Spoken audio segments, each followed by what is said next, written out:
Election की राम राम, जयप्रकाश शर्मा मेरा नाम और चुनावी मूड बताना भी मेरा काम। और कैमरे पर मेरे साथ रहेंगे हमारे सहयोगी सदाशिव। तो इलेक्शन की राम राम का सफ़र आपको बता दे, मऊ पहुंच चुका है।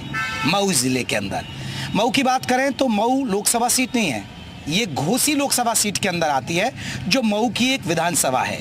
तो इलेक्शन की राम राम मऊ में हम बहुत महत्वपूर्ण हो जाता है मुख्तार अंसारी। जी हाँ, ये मुख्तार अंसारी वाले इलाके के दबदबे वाले इलाका है मऊ, गाज़ीपुर, ये वो इलाके हैं। तो मऊ में मुख्तार अंसारी की मौत के बाद क्या माहौल है, ये जगह जगह हम जानेंगे, कितना असर है ये हम बात करेंगे। और आपको बता दें घोसी लोकसभा सीट की, क्योंकि जो मऊ जिसमें पड़ता है, घोसी की बात करें तो घोसी में बीएसपी चुनाव जीती थी पिछली बार, अतुल राय यहाँ से सांसद बने थे। अगर हम बात करें इस बार बीएसपी और सपा अलग अलग लड़ रहे, पिछली बार बीएसपी और सपा मिलकर लड़े। समाजवादी पार्टी की तरफ से राजीव राय मैदान में हैं, वहीं बीजेपी की तरफ से आपको बता दें बीजेपी का कोई उम्मीदवार नहीं है, बल्कि गठबंधन में है। यहाँ ओपी राजभर के बेटे अरविंद राजभर चुनावी मैदान में हैं और उनका चुनाव चिन्ह है छड़ी। तो इसलिए बहुत महत्वपूर्ण है ये सीट कि ये एक एनडीए के घटक दल के खाते में गई है। वहीं बात करें समाजवादी पार्टी की, जिस तरह मैंने जिक्र किया राजीव राय को मैदान में उतारा है, तो वहीं बीएसपी ने बालकृष्ण चौहान को मैदान में उतारा है। लेकिन मऊ का मिजाज क्या है, चुनावी मूड क्या है, अंसारी का गढ़ माने जाने वाले मऊ में उनकी मौत के बाद क्या है, हम जगह जगह चलेंगे, लोगों से बात करेंगे। लेकिन अभी हमारे साथ हमारे सहयोगी प्रकाश पांडे, उनसे हम घोसी के बारे में तो हम पहले आपको दिखाई चुके हैं चुनावी मूड, लेकिन मऊ का क्या माहौल है, मऊ का क्या माहौल है प्रकाश। और सबसे बड़ी बात है ये अंसारी के दबदबे वाला सीट है, मुख्तार अंसारी का, उसके बेटे भी यहाँ से विधायक हैं, उसकी मौत के बाद यहाँ क्या माहौल बनता है?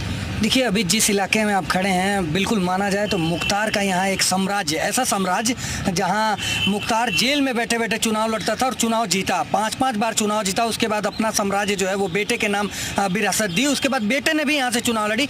तो अब देखना यह है कि घोसी लोकसभा सीट पर जो चुनाव होने वाला है, मुख्तार के गढ़ में कितनी सेंधमारी कर पाती है बीजेपी, कितनी सेंधमारी कर पाती, क्योंकि मुख्तार के मौत के बाद अब जो मुख्तार के वोटर्स हैं वो खुद कन्फ्यूज हैं, क्योंकि राजीव राय जो है वो लगातार 12 साल हारने के 12 साल बाद भी लगातार लोगों के बीच में मेहनत करना और चीज़ें करना, और बीजेपी को भी अनदेखा नहीं किया जा सकता, क्योंकि बीजेपी भी एक कामगार पार्टी है और काम कर रही है लगातार।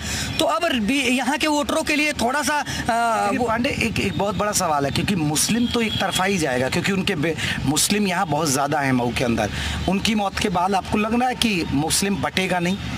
बिल्कुल, देखिए, मुस्लिम वोटर है उनका एक ही मानसिकता होता है कि मतलब मुख्तार नहीं तो मुख्तार के ऑप्शंस में वो साइकिल की ओर जाना पसंद करते हैं, क्योंकि देखिए बीजेपी को वो बहुत पसंद नहीं करते हैं, ये सब जानते हैं हम आप और सब जानते हैं। तो ऐसे में देखा जाए तो मुसलमान जो है कुछ वोट सपा और कुछ वोट कहा जा सकता है बसपा की तरफ बटेगी, क्योंकि बीजेपी की तरफ तो आने वाले नहीं है लोग। तो कहीं ना कहीं देखा जाए तो मुख्तार की मौत का जो है वो समाजवादी पार्टी पर ज़्यादा असर पड़ेगा, क्योंकि बिल्कुल फायदा हो सकता है। बिल्कुल, ये एक बड़ी बात कही है। तो चलिए जगह जगह चलेंगे मऊ के अंदर और चुनावी मूड समझेंगे इलेक्शन की राम राम के जरिए।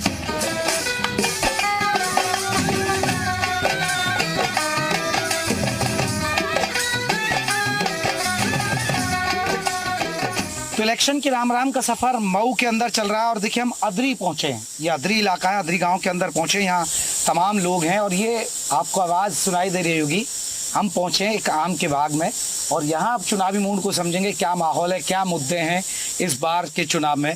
भैया उनसे ही शुरुआत करते हैं। भैया क्या नाम होगा आपका? जी, मैं पंकज कुमार, प्रदेश उपाध्यक्ष मानवाधिकार एवं महिला सुरक्षा ट्रस्ट लखनऊ। जी। तो पंकज जी क्या मूड है इस बार घोसी लोकसभा पर, मऊ के अंदर क्या मूड है? देखिए, मूड का देखे तो यहाँ पे सारे दल जो है, इस देश के जो राष्ट्रीय स्तर के दल हैं वो अपनी लड़ाई लड़ रहे हैं, और जो लोग आज संविधान बचाने के लिए कह रहे हैं, जो संविधान बचाने की लड़ाई लड़ रहे हैं इंडिया गठबंधन के तहत, संविधान में आर्टिकल 21A के तहत जो है इस देश में सबको समान शिक्षा का अधिकार है।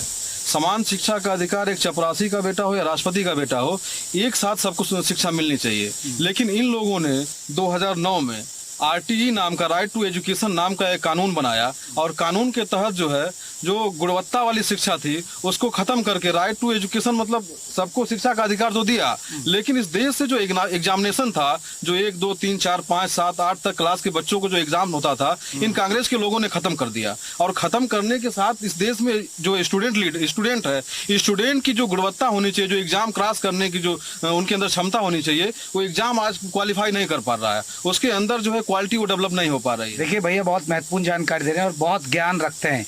एक बड़ा सवाल की जो आपने बहुत महत्वपूर्ण बातें, जी जी। अब ये चर्चाएं हो रही हैं कि ये 400 पार कर गए तो संविधान बदल जाएगा, ऐसा हो सकता है क्या? देखिए, जिस तरीके से वो लोग कह रहे हैं कि संविधान 400 पार होने से संविधान बदल सकता है, हाँ। जिस तरीके से कांग्रेस के लोग जो है बीजेपी के नाम पर डरा करके जो है लोग कह रहे हैं कि बीजेपी अगर आ जाएगी तो ये देश खतरे में है, बीजेपी आ जाने की वजह से जो है इस देश का मुसलमान खतरे में है, बीजेपी आ जाने की वजह से इस देश का दलित खतरे में है, बीजेपी आ जाने की वजह से इस देश का जो है ओबीसी खतरे में है। तो मैं आपको जानकारी के लिए बताना चाहूंगा कि जिन कांग्रेस के लोग ये आरोप लगा रहे हैं भारतीय जनता पार्टी के ऊपर, उन लोगों ने राहुल गांधी के पिताजी ने जो है लोकसभा के अंदर 2.5 घंटे पानी पी पी करके भाषण दिया था कि इस देश में जो है ओबीसी की जाति आधारित गिनती नहीं होनी चाहिए। जाति आधारित गिनती अगर होगी तो इस देश का जो बहुसंख्यक समाज है वो मूल जो आप चाहते हैं कि नहीं होनी चाहिए जातिगत जनगणना? देखिए, जाति आधारित गणना होनी चाहिए, हाँ। लेकिन इस पे रोक किसने लगाया? लोग ब्लेम जो है भाजपा पे लगा रहे हैं, लेकिन रोक तो इस पे जो है इसके खिलाफ में जो है तो कांग्रेस के लोग गए थे। मैं आ रहा हूँ आपके पास, और भी कुछ लोग हैं। युवा क्या सोच रहे हैं भैया? युवा क्या सोच रहा है इस बार? नहीं, युवा देखिए क्या सोचेगा। युवा को आज जो मुद्दा है युवाओं के लिए मेन मुद्दा बस वही है, बेरोजगारी।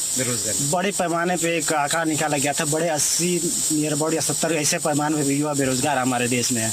और चूंकि इसी मुद्दे पे लोग आए थे, भाजपा वाले इसी मुद्दे पे आए थे कि नहीं हम आएंगे तो बेरोजगारी, 2 करोड़ नौकरी और शिक्षा, तमाम वादे की, लेकिन धरातल पे कोई चीज बदलोगे सरकार? ये रखोगे? देखिए, सरकार बदलने वाली चीज नहीं, प्रकृति जो है खुद प्रकृति करती फिर परिवर्तन करना चाहती है। ये लोग आए भी तो इनको हटना ही चाहिए, क्योंकि 10 साल लोगों ने देख लिया, तो बदलाव होना चाहिए, थोड़ा सा बदलाव। और भी भैया आपको क्या लग रहा है, बीजेपी आ रही है, जा रही है?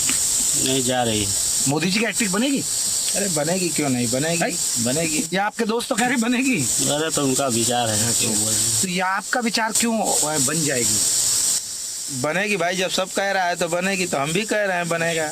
यहाँ मुकाबला राजभर के बेटे का है और राजीव राय के बीच का है, बीएसपी का है। कांटे का मुकाबला लग रहा है, आपको लग रहा है कि एक तरफा हो जाए? नहीं, कांटे की लड़ाई है। कांटे की लड़ाई है। बदलाव जरूरी होगा, बदलाव जरूरी है। अच्छा, लोकल लोग जो यहाँ के हैं वो चाहते हैं कोई अपने यहाँ के हो। अब दल बदलू ऐसे नेता है कि कभी आपके साथ तो दूसरे को गाली, उसके साथ तो ऐसी भाजपा इसको दी है, ये हारना पक्का है यहाँ का। देखिए, ये एक बड़ी बात है। सभी युवा हैं। चाचा क्या लग रहा है आपको? हमको तो यही लग रहा है कि यहाँ राजू राय जीतेंगे। अच्छा, हाँ, तो सपा की साइकिल? सपा की साइकिल। चाचा देखिए साइकिल पर चलते हैं तो इसलिए सपा की साइकिल ही है। हाँ। अच्छा, क्या नाम है चाचा? हमारा गुरु सोनकर नाम है। सोनकर साहब।